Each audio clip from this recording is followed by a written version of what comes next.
Welcome back to the deep dive. Today, we're plunging into, well, a fascinating, often unseen battle that plays out in really high-stakes situations all around us. You know, those moments, right, where emotions are just running wild, communication feels totally impossible, and, like, every word seems to just fan the flames. Oh, absolutely. We've all felt that. That urge, that desire to understand human behavior, especially when it gets unpredictable or aggressive or just resistant. Yeah, and it's more than just figuring out what to say, isn't it? It really is. It's about how you actually influence thinking and behavior. It's subtle, almost like a strategic art, especially when you're trying to de-escalate a crisis situation. You're trying to understand these invisible forces in communication. So here's the big question for today's deep dive. What if there was a strategic, scientifically backed system to actually guide you through these incredibly challenging interactions? You know, a real shortcut to being well-informed on the kind of cutting-edge psychology of crisis. Yeah. Because today, that's exactly what we're diving into. Something called the S.T.A.R.S. matrix. The S.T.A.R.S. matrix, yeah. It's a unique system, a pretty robust and structured approach, and it's specifically designed to manage aggression levels and intervene effectively. What's really key, I think, is its deep roots in understanding how language and cognition— How we think, basically. Exactly. How we think and process information, how that truly influences our behavior, especially when we're under pressure. And S.T.A.R.S., it's an acronym, right? Which is always helpful. Always. It stands for 5 key strategies. Start with connection. Okay. Take their perspective. Alternatives exist. Right. Relate through examples. Examples. Okay. And finally, steps to safety. Steps to safety. Got it. So our mission today is really to unpack the intricate flow of this matrix, right, from start to finish. We want to explore how fluid it is, how professionals can kind of move seamlessly through the different steps, the different aggression levels, adapting as they go. And what really elevates S.T.A.R.S., I think, beyond just, simple communication tips, is the profound psychological science behind it. It's underpinned by something called Relational Frame Theory, or RFT. RFT. And we'll definitely unpack that. We'll reveal how this sophisticated understanding of human language and thinking makes S.T.A.R.S. so effective. So this deep dive, it should really equip you, the listener, not just with the what, but crucially, the why and the how of navigating these critical interactions. And it's all backed by some pretty solid research. Okay, so let's start with the basics, the foundational understanding what S.T.A.R.S. actually is and why it's supposed to work so well. Right. When we talk about its core purpose, it's strategic communication for crisis. Yeah. The idea is it keeps you safer, reduces resistance, helps you gain cooperation. Yeah, and ideally de-escalate before things get dangerous. Resolve conflicts faster. It sounds pretty essential, doesn't it? Absolutely vital. So what makes S.T.A.R.S. different? How does it work with psychology, like you said? Well, think about what happens in a crisis. Our thinking just narrows. It gets incredibly rigid. People under high stress, they literally see fewer options. They get hyper-focused on immediate threats, right? And past experiences can just completely override what's happening right now. Okay, so they're stuck in that threat response mode. Exactly. Which makes it incredibly difficult for them to process new information or consider alternatives. They're just not receptive. So how does S.T.A.R.S. counteract that? How does it help break through that survival mode thinking? Well, it actively works by creating a fundamental sense of safety first. That's the key, because safety allows people to think more clearly, more flexibly. It helps expand their viewpoint by gently introducing new perspectives. It reduces that emotional intensity through genuine understanding, and fundamentally, it aims to build cooperation instead of just hitting a wall of resistance. Okay, so the core principle driving it all is? Simple. Adapt communication to reduce tension. That's your guidepost. That's the core idea you keep coming back to in any crisis. Adapt communication to reduce tension. That makes a lot of sense. You're not just trying to win an argument or push your agenda. You're actively trying to lower the temperature, create space for solutions. Okay, so let's get practical. Walk us through the anatomy again, those 5 S.T.A.R.S. strategies. Okay, so first, S. Primero. Start with connection. This is all about building rapport, creating safety, right from your very first words, setting a positive stage. Got it. Then T, take their perspective. This must be where you really show you understand their viewpoint. even if you don't agree with it. Exactly.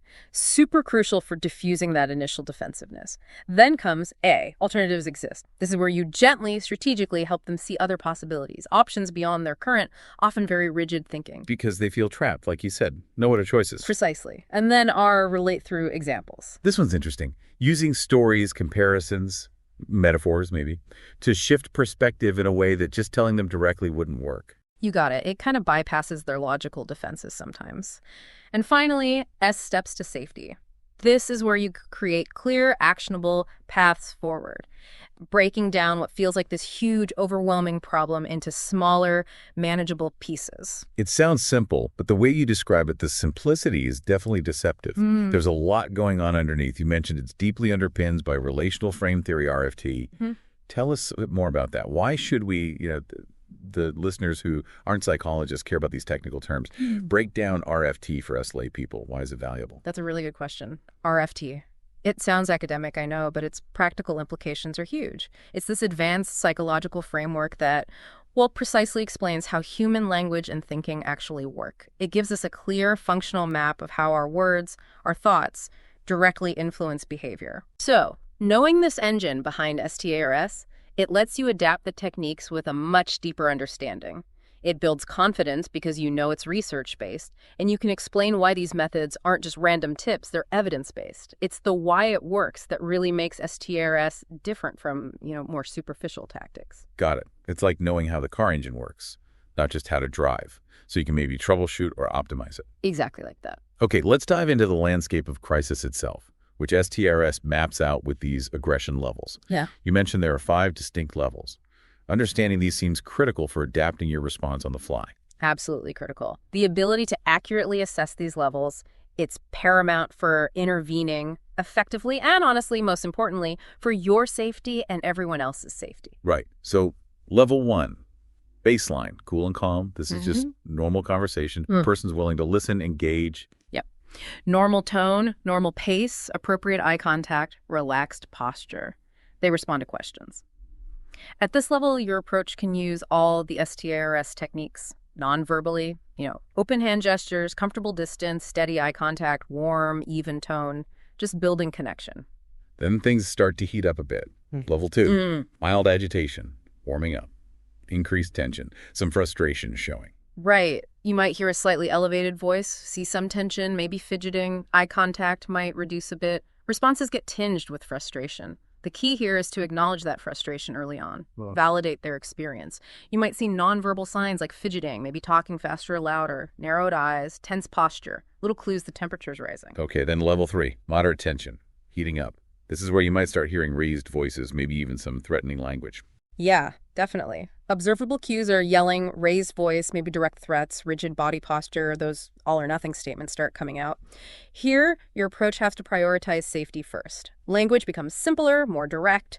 You offer clear, often limited options. Non-verbally, keep a non-threatening stance yourself. Avoid direct confrontation. Use deliberate, calm movements, and make sure your own voice stays calm and steady. Super important. And then the intensity really ramps up. Level 4, high aggression, boiling point, shouting, extreme intensity, direct threats, maybe aggressive posturing, and their reasoning abilities just limited. Very limited. You're seeing full-blown shouting, extreme emotional intensity, direct threats to harm, aggressive positioning, and a significant drop in their ability to reason or think complexly.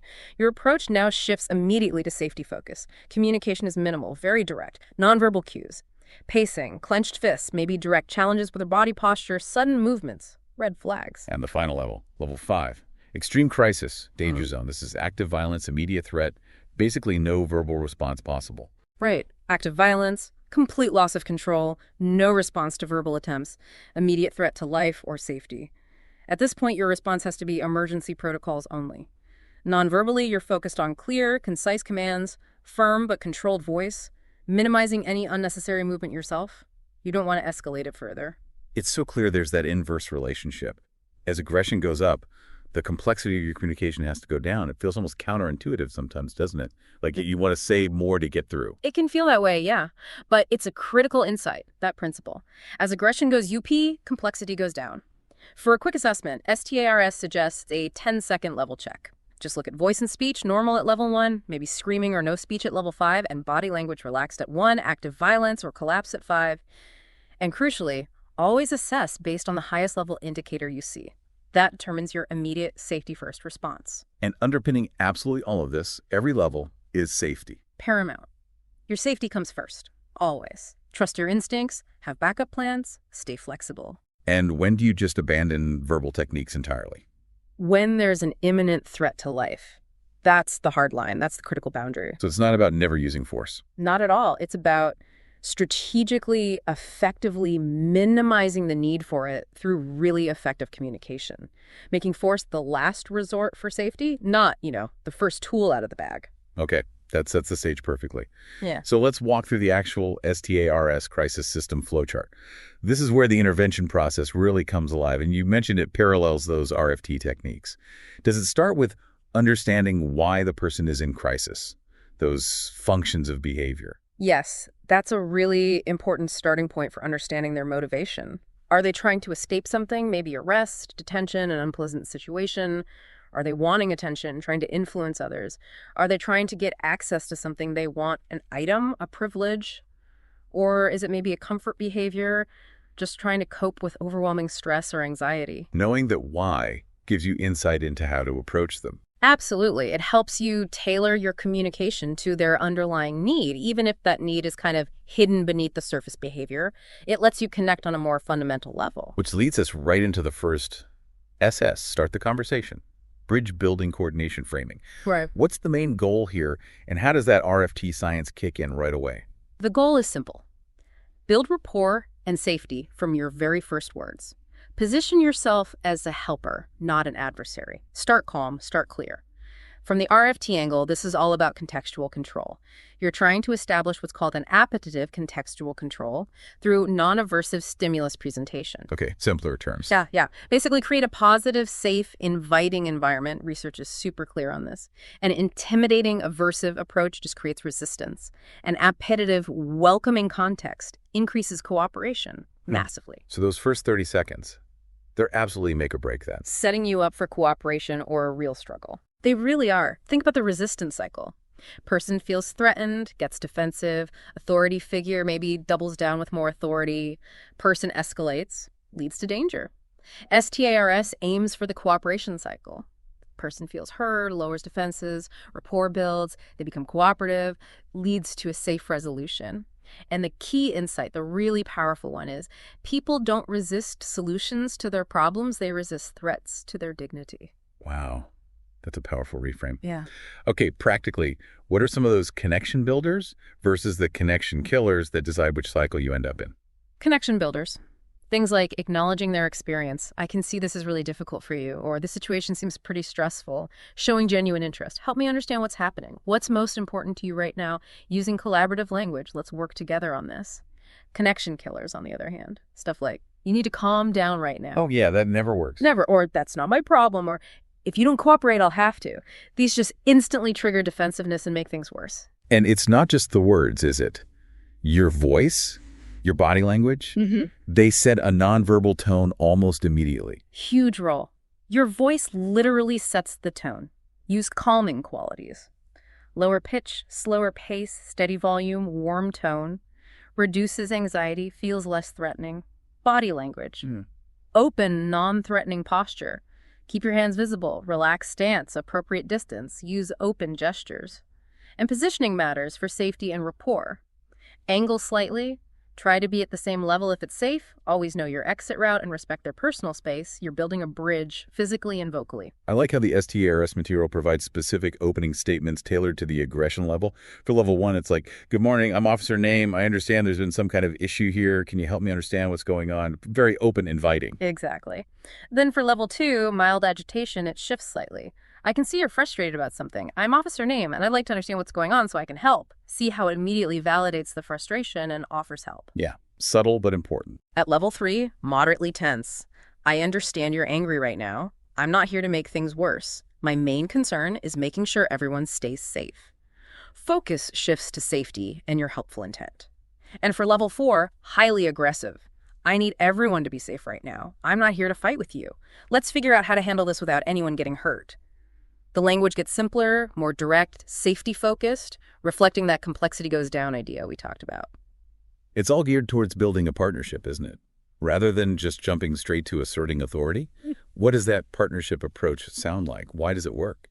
Partnership language is things like, let's work together on this, or we both want the same thing here, maybe how can we sort this out? It works because it lowers defensive reactions, creates shared ownership of the problem, makes people feel respected, and it actively encourages voluntary compliance.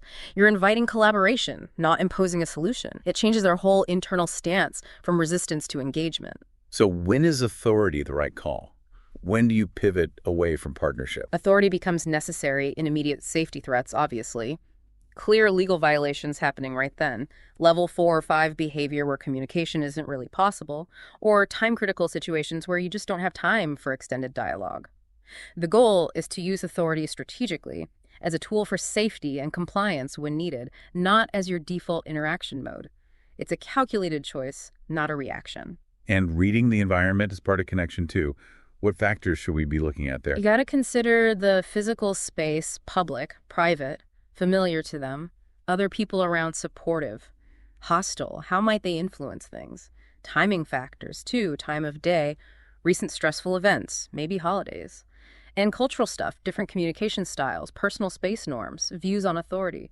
The adaptation tip is always ask yourself, what in this specific environment might be making this person more stressed right now? That's a great guiding question. Helps you spot those hidden triggers. But what if you try all this connection stuff and it just fails? They immediately shut you down with, I don't want to talk to you, or something like that. Yeah, that happens. S.T.A.R.S response might be, I understand you don't want to talk right now. That's okay. I'm going to stay here just to make sure you're safe, but I won't pressure you. You maintain presence, but reduce pressure. If they say, you don't understand anything, you could try. You're absolutely right. I probably don't understand everything. Can you help me see what I'm missing? That invites them to explain, shifting the dynamic. Oh, I like that. Turns resistance into explanation. Exactly. Or if they say all cops are the same, maybe something like, it sounds like you've had some bad experiences with police before. I'm sorry that happened. I can't change what others did, but I'd like to handle this differently. Those are great. They acknowledge without agreeing and gently redirect. Okay, so how do you know connection is working? What are the signs you're making progress? You'll often see their voice become calmer, body language starts to relax. They might start explaining details or offering information without you having to drag it out of them. Maybe they even start asking questions back. These are all signs that that appetitive context, that safe environment is being established. They're moving towards cooperation. Okay, so connection is established, bridge is being built. Now we move to T. Take their perspective. Shift to viewpoint deictic frame manipulation. Seeing it from their reality, listening without judgment. Why is this so vital in crisis? And what's the RFT science here? The RFT science involves dialectic relations, understanding those fundamental I, you, here, there, now, then relationships. Perspective taking, in this RFT sense, actively reduces emotional intensity and increases psychological flexibility. The key insight. In crisis, people often genuinely believe nobody understands them, their situation is hopeless, everyone's against them, they have no other options. They feel totally isolated in their own intense reality. Stuck in their head. Exactly. So you need to consider 3 types of perspective. IK, understanding their view is different from yours, and that's okay. Here, there, how their current location affects them, maybe they feel cornered or exposed. And now then, how past experiences are shaping their current reactions. And it's super important to clarify, perspective taking is not agreeing with them, approving of their actions, taking sides, or trying to be their therapist. It's just understanding their subjective reality and showing them you hear it. And validation is key here. Right. But what is validation versus what it's not? Seems like a common point of confusion. Totally. Validation is acknowledging their emotions are real, showing their feelings makes sense given their situation, demonstrating you're truly listening. It is not agreeing with their actions, saying they're right, or taking their side. The simple validation formula helps. Name the emotion, I can see you're frustrated. Connect it to the situation about having to wait here. Show it makes sense. That's understandable because waiting is hard for anyone in this situation. That formula makes it super clear. And there are even simpler versions for quick use. Yeah, like basic validation. I can see your emotion about situation. Empathetic. Anyone in your situation would feel emotion. Contextual, it makes sense you'd feel emotion because logical reason. perspective.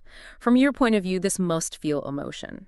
And even strength-based, it takes positive quality to what they're doing now, maybe just talking to you. Good tip is to start with what you can observe. I can see, or it sounds like. What if you try validating and you still get pushback, like you don't understand anything or you're just saying that to manipulate me? Oh, okay. How do you handle that and keep the connection going? Good question. If they say, you don't understand, you can lean into it. You're absolutely right. I probably don't understand everything. Can you help me see what I'm missing? Again, invites them to educate you, shifts the dynamic. If they accuse you of manipulation, I can see why you'd be suspicious. You're right. I do want this to go smoothly. That's true. But I also genuinely want to understand what's going on with you. It's about transparency and consistency. And the signs, it's working. How do you know perspective taking is landing? They'll start explaining more details, maybe about their feelings or the situation. Their tone becomes less defensive. They might acknowledge other viewpoints, even slightly, or just acknowledge your presence in a less hostile way. And they show more interest in actually solving the problem. That shift from pure defense to engagement is key. Okay, connection made, perspective taken. Next up, A, adjust their thinking. Change, meaning transformation of stimulus function. Gently shifting their view, introducing possibilities, helping them move past that rigid, all-or-nothing thinking. This sounds like the really tricky part in the heat of things. It can be, yeah. But it leverages RFT's concept of psychological flexibility. That's basically adapting your behavior to the context and undermining what RFT calls ineffective rule governance, or rigid adherence to old, unhelpful mental scripts or rules. In crisis, you see tunnel vision, black and white thinking, getting stuck in the past, catastrophic predictions, intense defensiveness. Language clues like, I have no choice, there's nothing I can do, this is the only way, those are dead giveaways of stuck thinking. Your job here is to gently help them see they might have more options than they currently realize. Like those classic all-or-nothing traps. I'm a success or a total failure. You're with me or against me. How do you even start chipping away at that? You don't argue with it directly. You gently introduce flexibility. Techniques for finding middle ground include the spectrum. Okay, between perfect and total disaster, what are some possibilities in the middle? The what-if approach. What if there was a third option we haven't even thought of yet, the exception finder? Has there ever been a time when it wasn't all or nothing, even a tiny bit different? The partial solution. What would better look like, even if it's not perfect right now? Just opening a tiny crack in that rigid mindset. It sounds like you're literally trying to create mental space for them. Crisis thinking feels so compressed, so tight. It absolutely is. Techniques to create that space include time expansion. This doesn't all have to be decided right now. We can take this one step at a time. Problem sizing. Okay, this feels huge. What if we broke it down into smaller pieces? Pressure relief. Just take a breath. We'll figure this out together. You're giving their mind room to breathe and maybe consider something new without feeling totally overwhelmed. And connecting alternatives to their core values, family, safety, respect. That sounds like a powerful motivator, like tapping into their internal compass. It really is. Values-based motivation is much more flexible, more sustainable than just trying to force compliance. You can use the value bridge. You mentioned keeping your kids safe is the most important thing. If that's true, then maybe getting some help here is worth considering because it leads to that safety. Or the value conflict. You said respect is really important to you. Thinking about the options here, what approach do you think would earn you the most respect in this situation? So you link the new choice to something they already care about. Exactly. It makes the alternative feel less like giving in and more like moving towards what truly matters to them. It feels like a personal choice, not a concession. What are some simple, rememberable flexibility techniques for this A stage? You could try the another way approach. There might be another way to look at this we haven't considered. The both and reframe. What if it's possible to have both X and Y instead of feeling like you have to choose? The what if opener. What if there was help available you don't know about yet? The small step approach. What's just one small thing that might help right now, even if it doesn't solve everything? Or the others have approach. You know, I've seen people in really similar situations who found ways to. And always remember to adapt based on the aggression level. Use the full range for level 1, 2, simplify for level 3, minimal for 4, none for 5, complexity down as aggression goes up. Complexity down as aggression goes up applies to the techniques too. Got it. Okay, next is R, redirect with metaphor. Story linking metaphorical relational networks. Using simple comparisons, stories to explain things and shift perspective without a direct confrontation. Why do examples work so well in crisis? This is where RFT's idea of relational frames really comes into play, specifically facilitating derived relational responding through metaphorical frames. Basically, when someone's thinking is concrete, narrow, defenses are way up. Examples can make abstract ideas tangible. They can bypass logical resistance, create an emotional connection, offer new perspectives, provide a bit of hope, and reduce that feeling of isolation. A story can often sneak past defenses where a direct argument just bounces off. Because a story can connect on a different level. What types of examples are we talking about? Three main types. Process examples like, this whole situation is like being in a long, dark tunnel.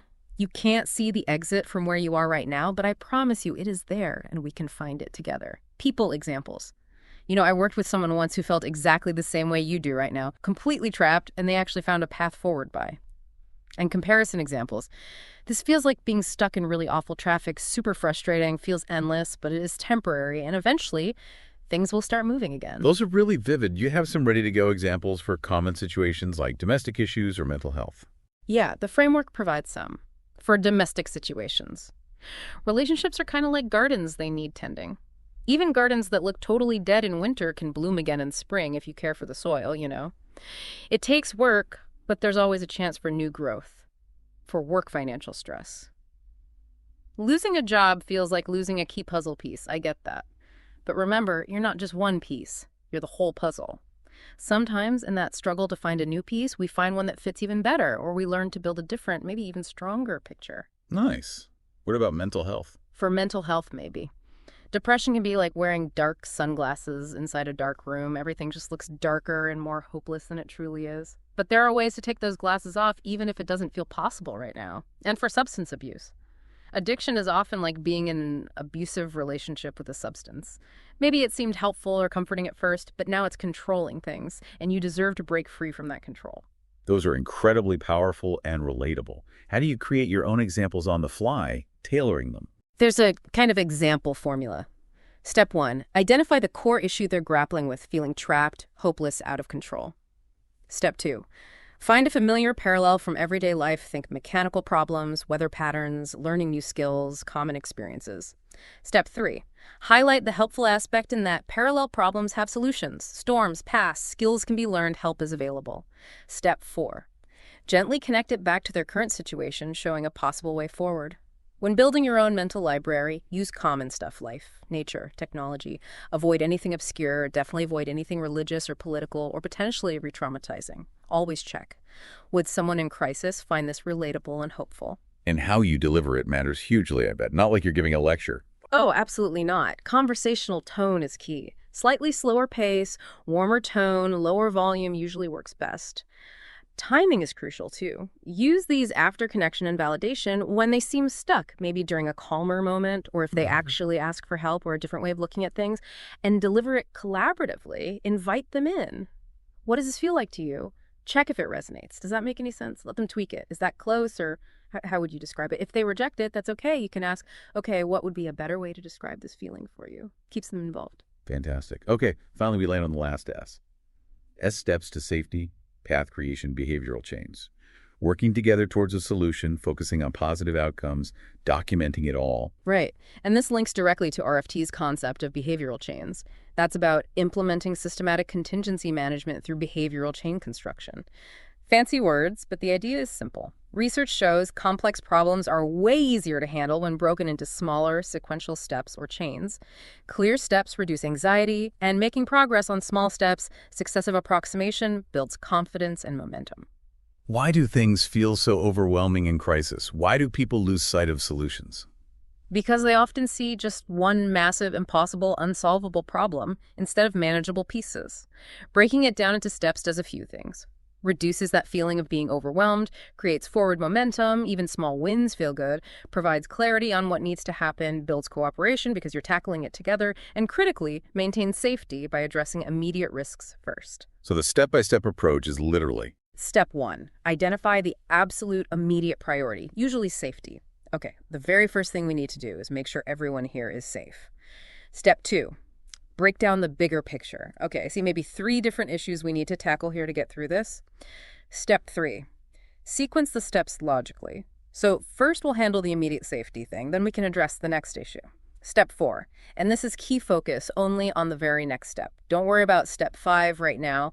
Let's just focus on getting step 1 done. Can we do that together? It sounds like building a cooperation ladder, rung by rung, getting those small agreements, those little yeses, to build towards the bigger resolution. That's a perfect way to put it. The ladder has maybe 6 rungs, starting with just basic communication, and then getting them to acknowledge the problem exists, finding shared goals, getting agreement on small, easy steps, moving towards bigger cooperation, and finally getting acceptance of the resolution. You build upwards. And there are strategies to help climb that ladder. Definitely. Things like the yes momentum start with easy questions they'll obviously agree with, like, you care about your family, right? Or you want the situation to be over, right? Getting a few yeses in a row makes the next yes more likely. Also, the choice framework, giving them structured options, gives them a sense of control. The partnership language, continuing to say we, us, together, and the benefit focus, constantly reminding them what's in it for them if they cooperate. This way, you can get home sooner, or this helps protect your rights. And documentation. Feels bureaucratic, maybe, but sounds crucial, like the hidden support structure. It's vital and easily skipped in the heat of the moment. But documentation helps track what worked, which improves future interactions with that person or in similar situations. It helps continuity if other officers or responders get involved. It builds accountability. And frankly, it protects everyone involved, including the professional using S.T.A.R.S. What should be documented? Key things are the S.T.A.R.S. elements you used, how you built connection, the perspectives you took and validated, alternatives explored, examples used and how they landed, and how you broke the situation into steps. Also, definitely track the behavior level. What was it initially? What was the highest level reached? What was the final level? And critically, what seemed to trigger any escalations or de-escalations you observed. That data is gold. Okay, now let's zoom back out a bit and talk about the fluidity and adaptability of S.T.A.R.S, because we've walked through it step by step, almost like a checklist, but in a real crisis, it's obviously not that rigid or linear. This seems like where its real power and its real nuance lies. That's such a critical point. Maybe the most important takeaway for actually using this stuff.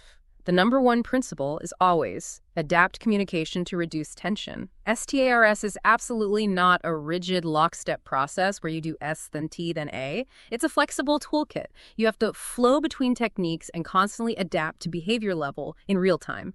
You won't always use every single technique in every situation, and you might find yourself jumping back to connection even when you're discussing steps to safety if things start to fray.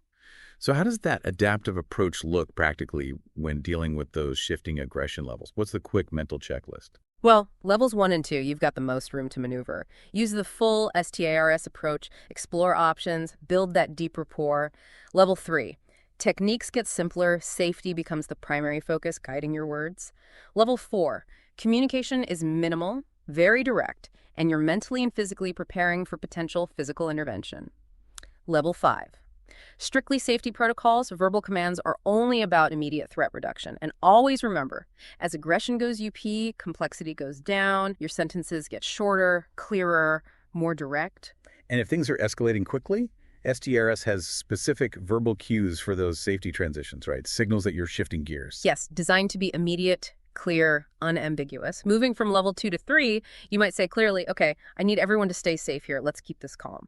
Moving from 3 to 4, stop. Everyone needs to be safe right now. Nobody needs to get hurt. And escalating from 4 to 5, where danger is imminent, stop what you're doing right now. You need to comply for everyone's safety. These are sharp, direct commands signaling a critical shift in the situation and your response. But what if you get stuck? You're trying a technique, maybe you're just thinking, and it's just not landing. They're not responding, or maybe getting more agitated. That if-stuck strategy seems vital for maintaining fluidity. Absolutely. It's like a built-in troubleshooting guide reminding you it's not a straight line. If you feel stuck, the explicit advice is, first, go back to the previous step. Maybe connection faltered, or they don't feel understood yet. Reestablish that foundation. Second, check behavior level again. Did it just escalate? Did you misread it initially? Reassess constantly. Third, maybe try different phrases from the Critical Relational Frames banner. This links directly back to RFT. Maybe you're using a coordination frame approach, we both want. When they're stuck in an opposition frame, it's me versus you. You need a different linguistic tool. And sometimes the simplest fix. Slow down your pace and lower your voice. That physical de-escalation can work wonders. This back and forth isn't failure. It's the system working, adapting dynamically. It really emphasizes S.T.A.R.S. as a toolkit, not a magic wand or a guarantee. Exactly. The material acknowledges explicitly. Some situations will require force regardless of communication techniques. Safety first. But the goal of S.T.A.R.S. is always to resolve as many situations as possible without force. It's a powerful, proactive measure that prioritizes de-escalation by working with human psychology, not battling against it. Okay, let's really go deep now. The science behind the S.T.A.R.S. matrix, pulling back the curtain fully on relational frame theory, RFT. We've touched on it, but let's make sure we understand how it provides that advanced psychological foundation. Right. RFT is the theory that underlies acceptance and commitment therapy, or ACT, which is a major approach in what's called contextual behavioral science. The core idea is that we humans learn language and thinking not just from direct experience, but by relating one thing to another in various ways. This is how we get abstract thought, understand metaphors, make sense of stuff beyond just what we can physically see and touch. So let's break down these RFT concepts again, but really focus on what they mean for us in a crisis.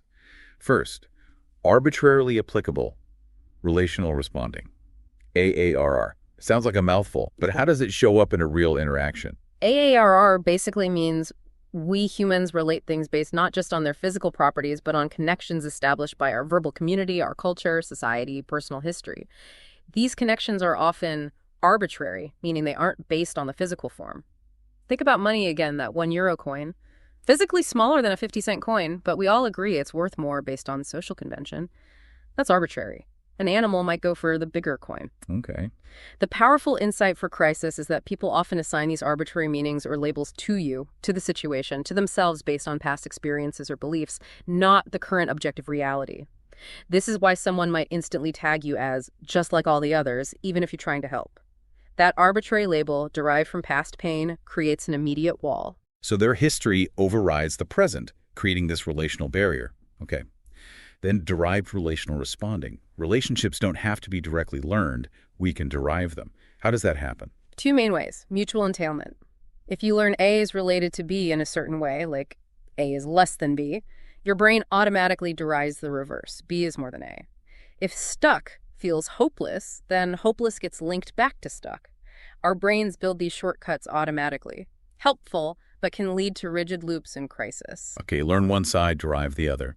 What about combinatorial entailment? Sounds like building chains of these derived links. That's exactly it. You derive a relationship between two things because they both relate to a third thing, an intermediary. So if police is linked to threat from a past bad experience, and threat is linked to loss of freedom, your brain can then quickly connect police directly to loss of freedom, even if the specific officer poses no threat and isn't talking about arrest. That's why one bad experience can color a whole category of future interactions. You're fighting against this pre-existing derived network of meaning. Wow. Our brains are constantly weaving these complex webs of meaning that shape our reality. And these patterns get organized into relational frames, right? The mental blueprints we use. Yep. Relational frames are these generalized patterns of relating things. And the contextual cue, the situation, the words used, is critical in determining which frame gets activated. S.T.A.R.S. focuses on several key frames common in crisis. Like coordination, sameness, seeing things as the same. Exactly. The most basic one, in crisis, you're just like all cops, or this is just like every other time. Then there's distinction, difference, seeing things as different, comparison relating along a dimension like my problem is worse than yours, and opposition, seeing things as polar opposites, you're either with me or against me. Very common in high stress. In temporal frames, things will never change. That definitely sounds like crisis thinking. It is. Temporal frames deal with time sequences. Things will never change. Lock someone into a rigid, hopeless timeline. Hierarchical frames are about classification, part of, or kind of. In crisis, it might be, no one tells me what to do, rejecting any perceived authority or structure. And the dialectic frame's crucial for perspective taking, right? Locating self versus other. Yes, I, you, here, there, now, then. These let us locate ourselves verbally in relation to others and the world. In crisis, it often sounds like, you have no idea what I'm going through. That's a rigid I-you frame, seeing you as fundamentally separate and unable to understand. Okay, so all these frames lead to the transformation of stimulus functions. This sounds like the big payoff concept in RFT. What does it mean for crisis work? It's absolutely crucial. It means that when things are related in our minds through these frames, the functions of one thing, its emotional impact, the behavior it triggers, its perceived value, can transfer to another related thing. even without direct experience. Remember the drink example. Your trusted friend says a new drink is better than your favorite. You might feel positive about it, even decide to try it, just based on their words, transforming its function for you before you ever taste it. So perception and behavior change just based on language, how things are related.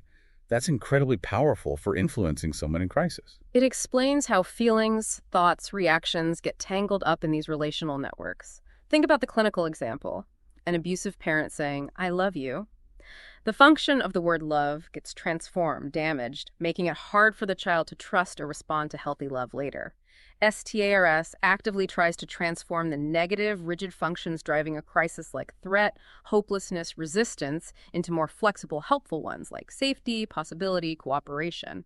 And all this deep science, RFT, provides the basis for ACT, acceptance and commitment therapy, which aims for psychological flexibility. What is that, and how does it tie in? Psychological flexibility is basically the ability to contact the present moment fully and to change or persist in behavior when doing so serves valued ends. It's about being present with tough stuff thoughts, feelings being open to them, and still doing what matters to you even when it's hard. Research links higher flexibility to better mental health, better coping, the exact opposite of being stuck and rigid in a crisis. S.T.A.R.S. is essentially a practical toolkit for increasing psychological flexibility in high-stakes moments. This loops us right back to those critical relational frames in crisis and how S.T.A.R.S. transforms them. It seems the techniques mapped directly onto fixing these problematic frames. Exactly. A problematic coordination frame, you're all the same, gets transformed from fixed to flexible, using S.T.A.R.S with connection, bridge building, introducing subtle differences. A rigid deictic frame, you can't understand me, transforms from seeing you as a threat to a potential resource, using take their perspective, shift viewpoint. And the no one has power over me hierarchical frame. That gets shifted from focusing on past pain to exploring a future solution, using adjust their thinking, change meaning.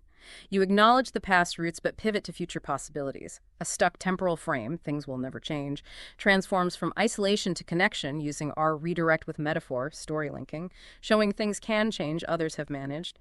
And finally, that rigid opposition frame, with me or against me, gets softened from always never to sometimes maybe, using S steps to safety, path creation, which inherently introduces nuance, choice, and movement beyond black and white. So S.T.A.R.S. isn't just a random collection of nice things to say.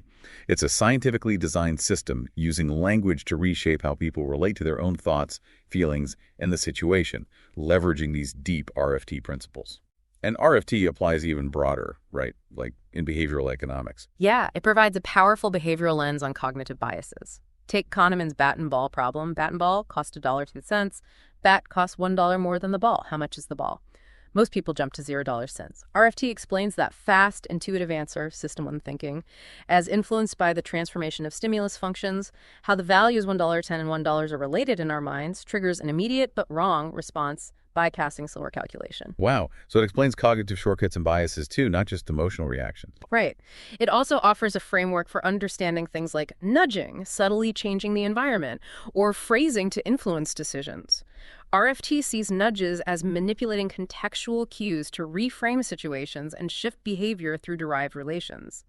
And the Eurocoin example, again, smaller coin, more value, perfectly shows how these arbitrary relations set by our culture govern even complex economic and social choices. This has been an incredibly deep dive. Let's try and pull it all together as we wrap up. Yeah, what's really striking is how this S.T.A.R.S. matrix system flows, from start to finish. It's clearly a sophisticated, effective system for crisis communication, and it's firmly grounded in relational frame theory. That makes it genuinely evidence-based, much more than just, good intuition. We've really unpacked how S.T.A.R.S. takes these super complex RFT ideas and translates them into practical, actionable steps. Steps designed to literally transform situations from rigid conflict towards cooperative resolution. We explored the systematic flow, the strategies, and crucially, how it all dynamically adapts based on those changing aggression levels. It's not a rigid checklist. It's not at all. But a flexible toolkit for the messy reality of human interaction under pressure. That ability to flow between techniques, to go back if you get stuck,